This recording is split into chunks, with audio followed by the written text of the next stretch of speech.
Guys, Sinji here. This is dinner day 2, but before I open up and show you guys what's inside, just want to let you know that apparently tonight is Zoom quiz night with Hosen Leong at 7 p.m. So it's about 6 o'clock now. I might actually log in for this and see what this is about. This is actually seems quite fun. Alright.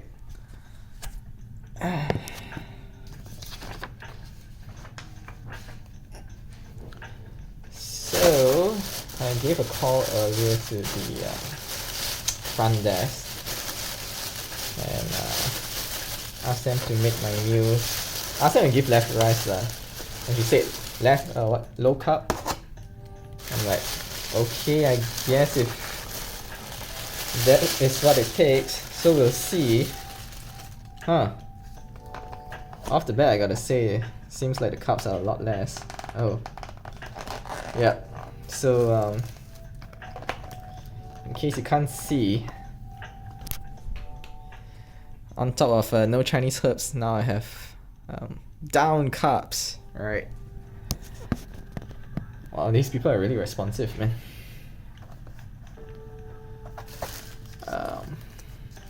Yeah, let's see what I get tonight.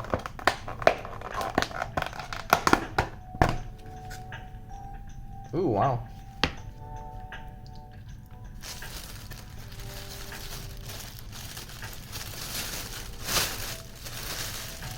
So, I think it's some sort of spaghetti based sauce. I've got, hey, what am I?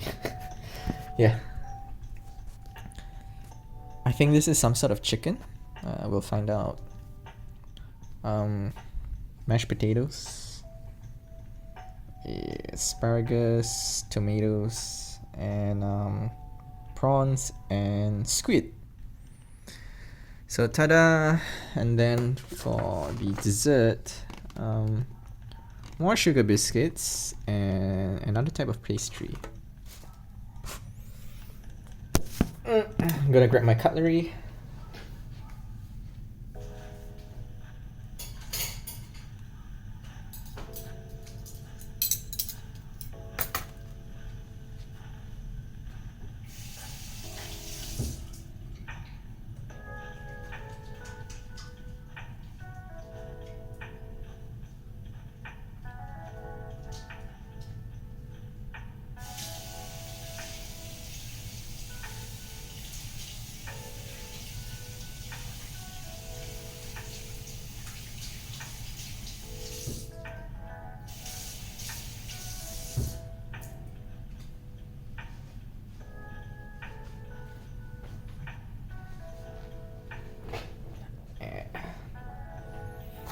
There we go.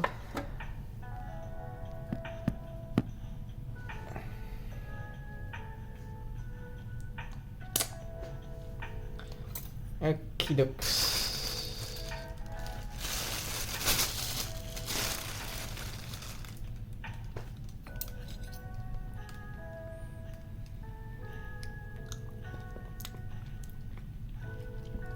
Yep, it is potato. With like a hint of milk, I think. Cheese, yeah. That's what it is.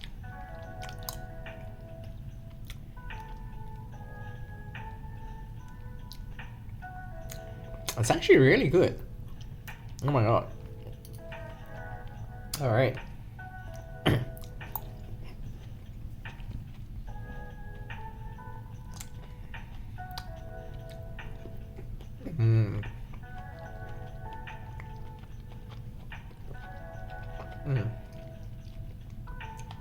So like the seafood has little bits of corn on it as well.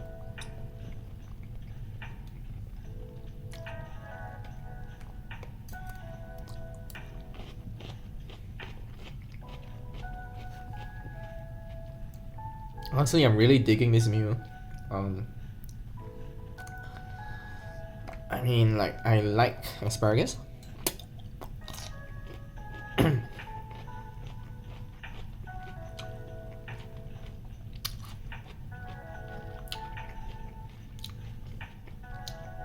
I should probably find out what this is, right?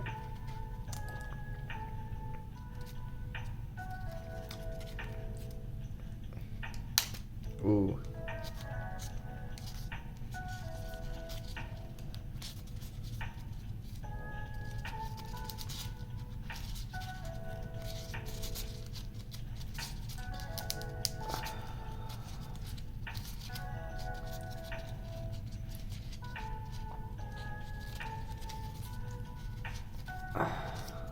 Alamak. Alright. Okay.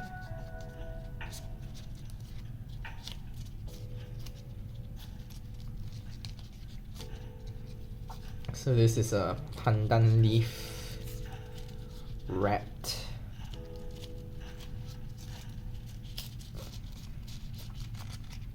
Oh wow, is this? Wait, hold up guys.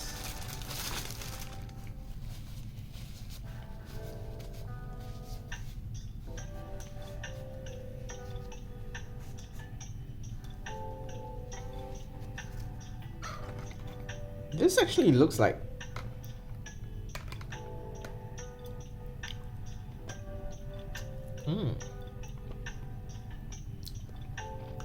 oh, okay. It's chicken. It's pretty good too. I honestly thought that they served me a piece of otak instead.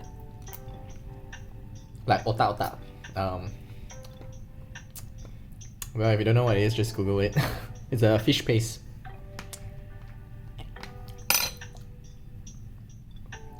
O-T-A-K.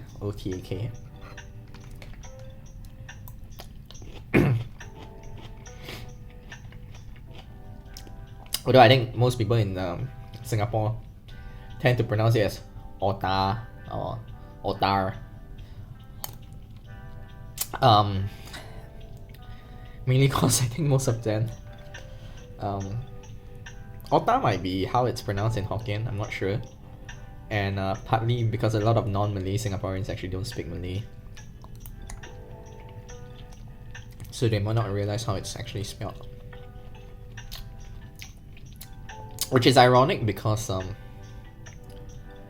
despite everything, Malay remains the national language of Singapore.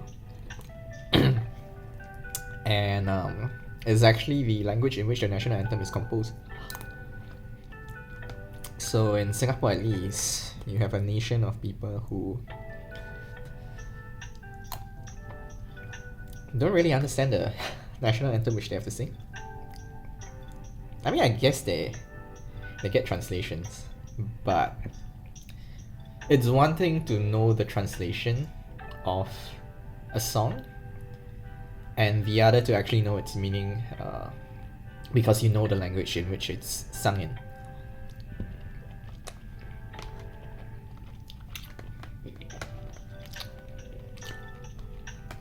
As to the reason why that is and how that is, I think the issue is a lot deeper than I'm gonna be able to get into over the course of a 20-minute meal.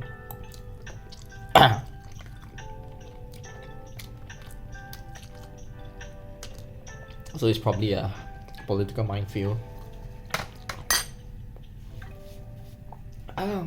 So I'm not gonna go there for now.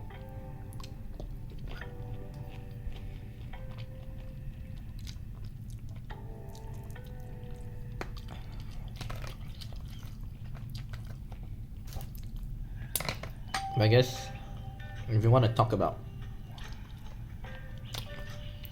another difference between a Malaysian and a Singaporean is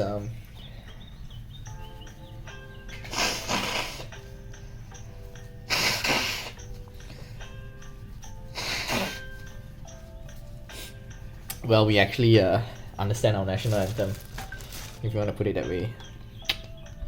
Because most Malaysians, again not all, would understand Malay. Because we have to learn it. It's part of the national education program. So if you go through a national school, yeah, actually even if you go to private school, I think you almost certainly would have to learn Malay and pass it, right?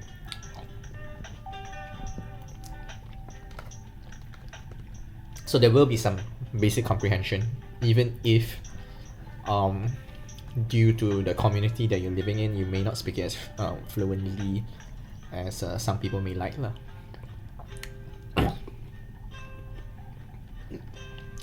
And you'll definitely understand what Negaraku is.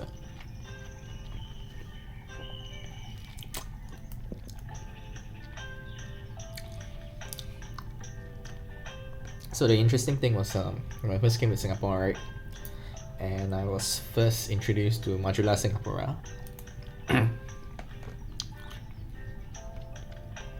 The Singaporeans in my class, so this was back in JC, thought I had a eidetic memory, because like I listened to it the first time and I was able to sing the song, and they're like, "Whoa, did you just memorize it straight away?" And I was like, no. Firstly, the lyrics are actually really simple and almost easily graspable. But more to the point was I told them I think unlike you, I actually understand what the song means, so it's a lot easier for me to sing it, right?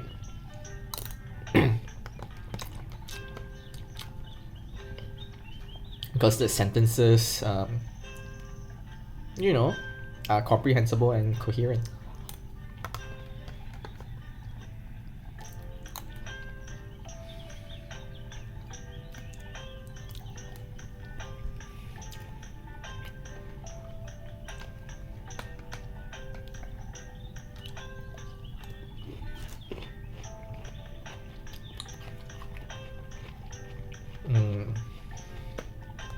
I think generally, most people often say that it's really hard to tell a Singaporean and a Malaysian apart. But there are subtle differences. Nothing too material, of course, right? Because the reality is, at the end of the day, a lot of people in Singapore are either ex-Malaysians or descended from people who were originally from Malaysia. So there's going to be a lot of shared culture. But the loss of the ability to speak Malay and to a certain extent various Chinese dialects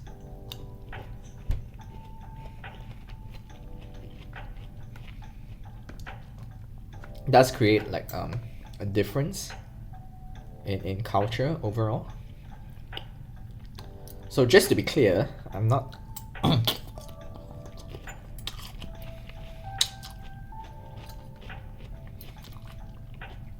trying to say that the entire culture of Malaysia is monolithic. I can only speak from my personal lived experience.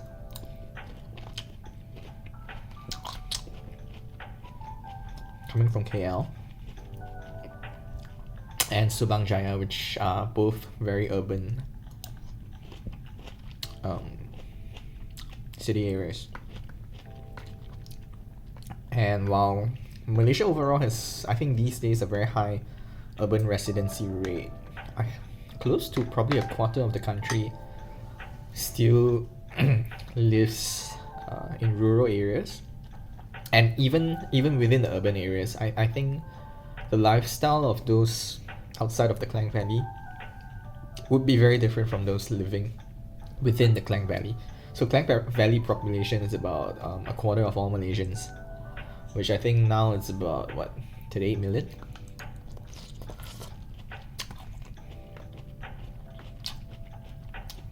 Singapore, on the other hand, is almost entirely urban. It's all concentrated into like a single small area. So in that sense, culturally, there's a lot less variation. You I don't think you ever hardly find like Singaporeans saying, oh, you know, like the East Coast people are very different from the West Coast and all that. What you do have is like class differences to a certain extent, which boils down and I suppose there is a correlation between that and districts as well. Say like Bukit Timah is going to be like the rich area. There will be parts of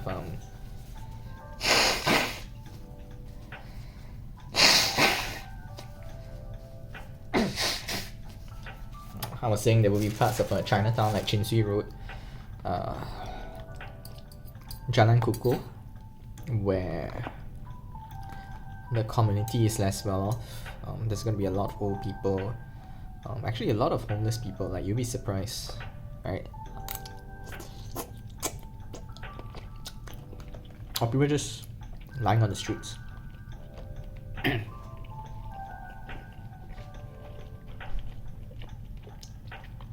A lot more direct HDB rental flats.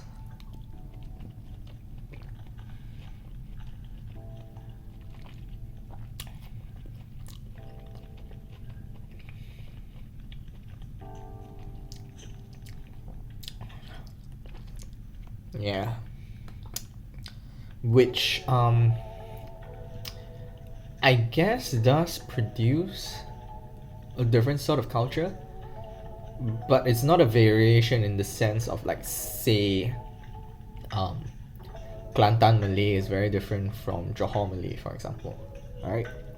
In terms linguistically, how it's spoken, those sort of variations.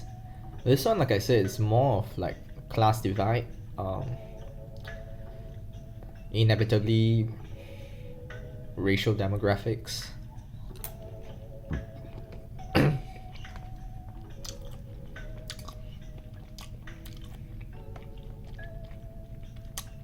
But I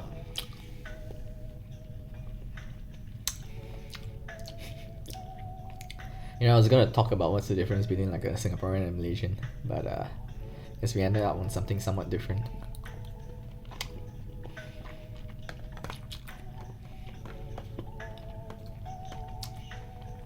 And I'm almost done with dinner, actually. I guess when you don't have to eat so much rice, it's a lot faster. Well, anyway, thank you to the hotel for acceding to my request.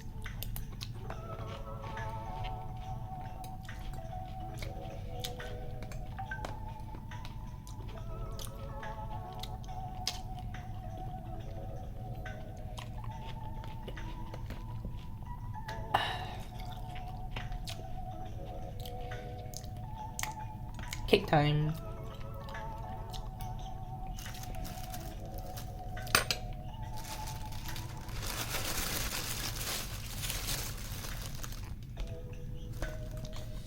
Whoops! See daisy.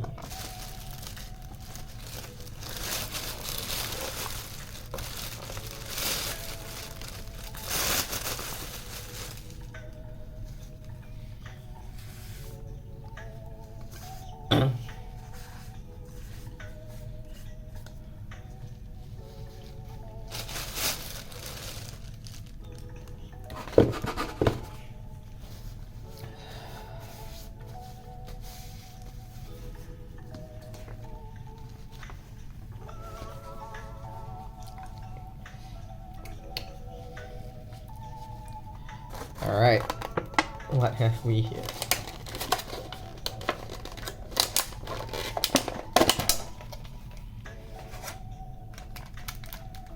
Sugar biscuit.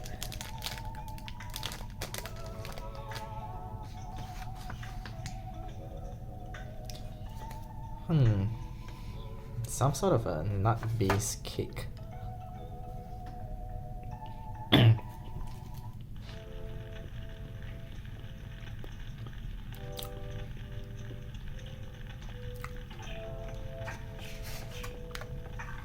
I feel I should know my kueh better, but I have absolutely no idea what this is.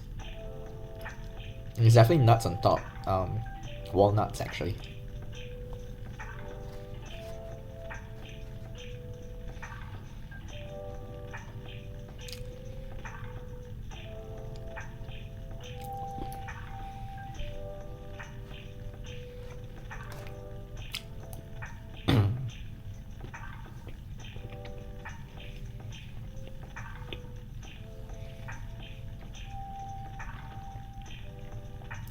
I hope I don't. I'm not gonna regret low carbs, man.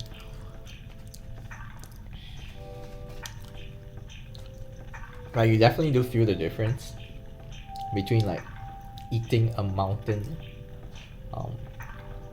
of rice and then just having something that is not rice.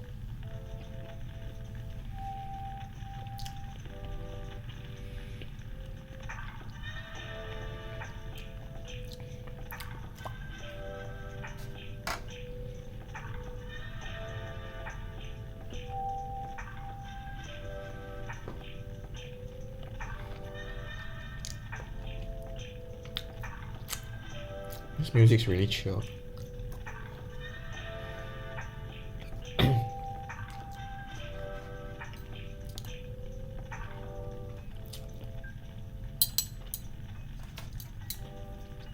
And that's all for tonight, folks. I will see you again tomorrow morning for breakfast. Ciao.